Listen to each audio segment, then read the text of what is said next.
Most of the countries in the world have normal bilateral relations with Cuba. Why is the U.S. virtually alone in its hostility toward Cuba? What explains U.S. policy?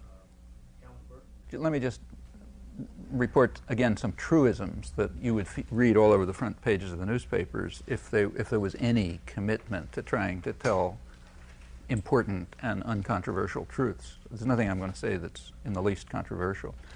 But let's run through the history because it's interesting. Cuba was the first foreign policy problem for the United States. It goes back to the 1820s. This is no new thing. Back in the 1820s, the nice guys like Thomas Jefferson and so on, who were planning to take over the hemisphere, saw Cuba as the next place to pick up. Okay, they'd already stolen Florida from its inhabitants, claiming to have taken it from the Spanish, but actually from its inhabitants. And their eyes were now kind of moving toward the west, but also on Cuba. That was the next prize.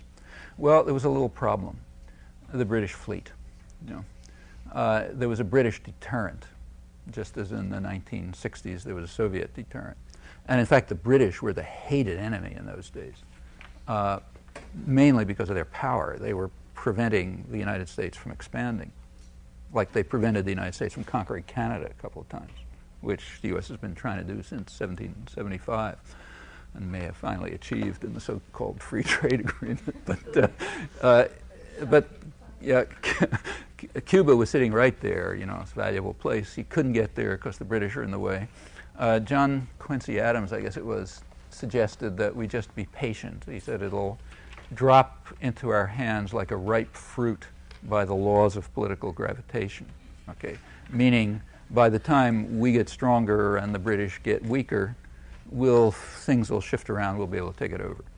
By the end of the century that had happened. By the end of the century, the British were sort of being pushed out of the game, the United States was getting more powerful, and during something that is sort of ludicrously mistitled, the Spanish-American War, the United States intervened in Cuba primarily to prevent it from liberating itself from Spain. You take a close look. That's an interpretation, so you want to make sure, don't take my word for it. But I think if you look, you'll find that what happened is that the intervention in Cuba was primarily an effort to make sure that its liberation from Spain didn't mean liberation. And in fact, Cuba was quickly turned into an American plantation with all kind of restrictions on its options and, bought up by American agribusiness and so on and so forth. When Cuba tried any funny ideas about moving towards independence, it was smashed down. For example, Franklin Roosevelt is famous for the good neighbor policy. We don't intervene anymore in the affairs of our neighbors. Well, take a look at 1934, when Cuba made the mistake of trying to elect a sort of, I guess, moderate social democrat of more or less independent ideas as president. That's going too far. So out. So it continues up through 1959. 1959, Castro comes along. There was a little bit of toying with the question of whether we can maintain the new Cuba in our system or not. And this is not a new policy issue. Remember, it's back to the 1820s, hasn't changed much. Within a couple of months, it was decided that Castro's too big for his britches. There's no Russians, incidentally. He's anti-communist. In fact, he was jailing members of the Communist Party. There was no question of the Russians or the communists or any of this kind of stuff. By late 1959, U.S. planes were already bombing Cuba from Florida bases. The State Department claims they didn't know about it. Yeah, sure. But I mean, try that if, say, Cuban planes bombed the United States, and say, well, the Cubans didn't know about it. But it was happening. In March 1960, the Eisenhower administration made a formal decision. It was secret, but now it's declassified, so you can find out about it. They made the formal decision to overthrow the Cuban government and take it over. That's March 1960. Remember, no Cold War, no Russians, no communists, just independent Cuba. From that point on, March 1960, up until today, Cuba has been subjected to extensive international terrorism, economic strangulation, without an end. And it's not trivial stuff. Just to give you one small example, this one comes from an absolutely impeccable source, Raymond Garthoff, who's a very conservative and respected historian right inside the CIA and the intelligence apparatus, now writes historical work on all this stuff. Take a look at his books on reflections on the missile crisis, which he's writing sort of partially from the inside, partly from as a historian. Well, there's a little item in there somewhere where at the peak of the missile crisis, before it, when it had sort of theoretically been solved, but it still was not over. So, like, the missiles were still there. At the peak of the missile crisis, one of the mongoose teams, these terrorist teams that Kennedy had sent into Cuba to smash the place up, one of them, which was apparently acting out of control at the time, like there's no evidence that Kennedy had ordered it to do this, but so maybe it was on its own. But one of them blew up a petrochemical plant in Cuba, which, according to him, he doesn't verify it, but he says it's alleged, and he apparently takes it seriously, that 400 workers were killed. Well, suppose Cuba blew up a factory in the United States and 400 people were killed. Do you think it might make the newspapers? In fact, they'd probably be nuked. We'd nuke them, Okay, but this is us. And this is, incidentally, one tiny footnote to a long history of terrorism. And this was right at the peak of the missile crisis, when for all I know, Cuba had its fingers on the missiles. I don't know that. But anyway, somebody did. Okay, now just for those of you who want to know about why people believe what they do, just do a little check and find out how much information you can find out about this. Okay? I mean, I've told you that. I'll save you the trouble. This is it. I've repeated it in probably 20 times in books that nobody would dream of looking at or reviewing and so on. But that's one little item. And then it goes on to poisoning crops and livestock and shooting down fishing boats and strafing hotels and blowing up airplanes and all sorts of things. Meanwhile, the economic strangulation goes on, okay, permanently. Now, the only issue debated in the United States, for a long time, there was a pretense we got to do this because of the Russians, okay, because Cuba is a tentacle of the Russian monster trying to strangle us. I mean, in an intellectually free country, everybody would laugh. In fact, when Kennedy once tried to get the Mexican ambassador to join in some anti-Cuban action back in the early 60s, the Mexican ambassador actually told him, he'd like to do it, but if he announces it in public in Mexico that Cuba's a threat, he said 40 million Mexicans will die laughing. Okay, that's basically true. I mean, the idea that Cuba could be a threat even if it's armed by the Russians, I mean, it's as if, like to try to find, I can't even think of a counterpart, but let's suppose, say, that before the end of the Cold War, Russia had been carrying out massive terrorism against Denmark and strangling the country. Let's imagine it could do that, because it said that Denmark was a threat. Well, Denmark was way more of a threat to Russia than Cuba is to the United States. I mean, Denmark's an advanced industrial country. It's a member of a hostile military alliance, well armed. I mean, if the Russians had said that, you wouldn't laugh. It would be a sign of their lunacy, and maybe we got to murder them or something like that. But we say that all the time, and that's okay because that's us. We're properly indoctrinated. To judge how much of a Russian threat it was, bear in mind that the formal decision to overthrow the government was taken in March 1960 when there's no Russians. Okay, and it continues under the pretext of a Russian threat as long as the Russians were around. And then what happened when the Russians disappeared?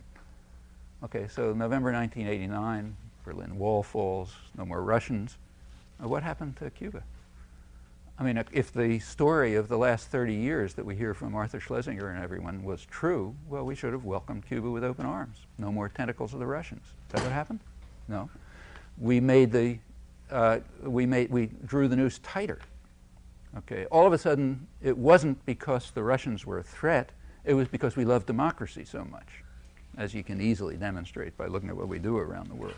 Okay, but and if you take a look at the educated classes, they didn't skip a beat. From one day to the next, it's defending ourselves against the Russian threat to loving democracy. Okay, with this history out in the open. Now, that's a real achievement. I doubt that a totalitarian state could achieve anything like that. Anyhow, up until now, it's, well, we love democracy so much. And then the only question is, well, what's the best way to achieve democracy? Is it the Helms-Burton Act, or is it by the Canadian Prime Minister going there? You know? And this is discussed as if it was serious. That's the interesting part. I mean, this is discussed as if, you know, it's not 40 million Mexicans die laughing, which it ought to be. You know, it's discussed as if it could conceivably be serious. It can't possibly be serious. The only question is how to make sure that Cuba will go back into the box in which it was supposed to be put in 1820. If they can force it back there by one or another means, fine, we'll accept Cuba. We'll even call it a democracy, even if it's run by some brutal murderer, you know, like we call Mexico a democracy, or we call Colombia a democracy. In fact, the best democracy in the hemisphere. Even has an independent political party, you know, which was allowed to function in 1985. Since that time, about 3,000 of its activists have been murdered, mostly by security forces and paramilitary forces, including every presidential candidate and most of the mayors. But, you know, it's there. It's got to be a democracy. And since we love democracy so much, we think it's fine. You know.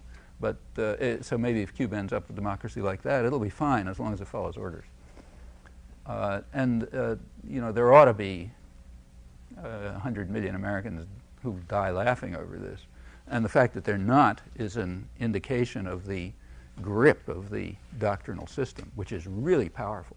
And in this case, primarily among the more educated sectors.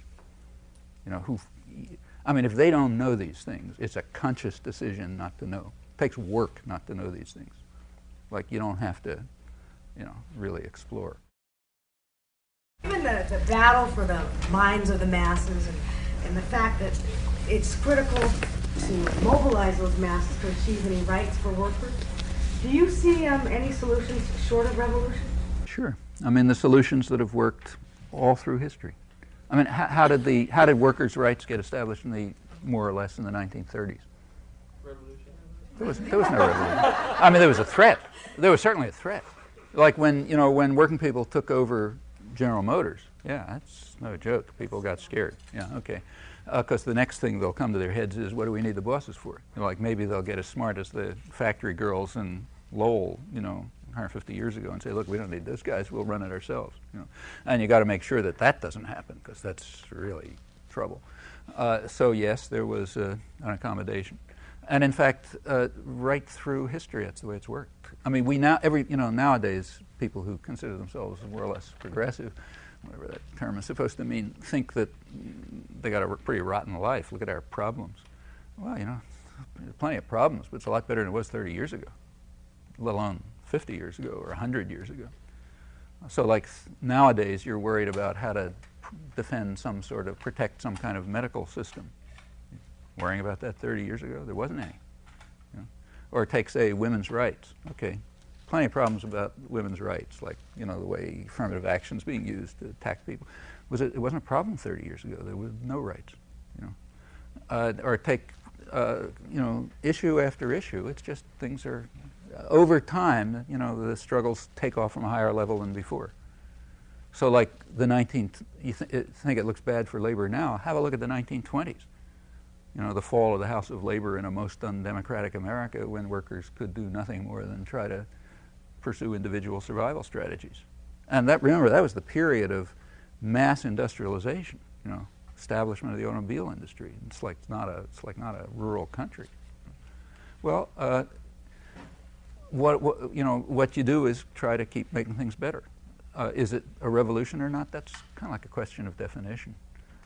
I mean, if it's possible, I mean, I think myself, I agree with those mill hands in Massachusetts that the people who work in the mills ought to own them, generalized. Well, all right, if there's steps toward that happening, I guess you could call it a revolution, but I don't see why it shouldn't just happen